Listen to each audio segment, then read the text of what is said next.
আসসালামু আলাইকুম, welcome to my page.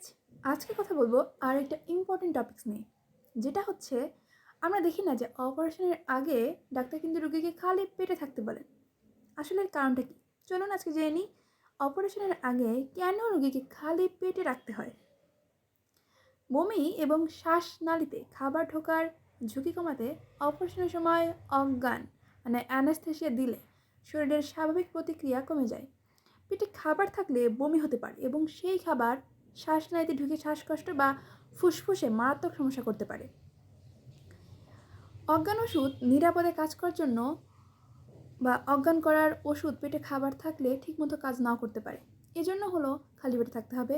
এছাড়া অ্যাসিড রিফ্লেক্সের ঝুঁকি কমাতে খাবার থাকলে পাকস্থলীর অ্যাসিড উপরে উঠে আসতে পারে, যা বিপজ্জনক।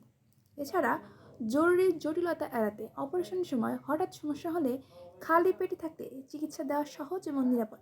সাধারণত শক্ত খাবার অপারেশনের 8 ঘন্টা আগে বন্ধ করতে হবে।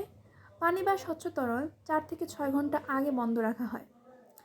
উপরোক্ত এসব কারণেই একজন ডাক্তার রোগীকে অপারেশনের আগে খালি পেটে থাকতে বলেন। Thanks for watching.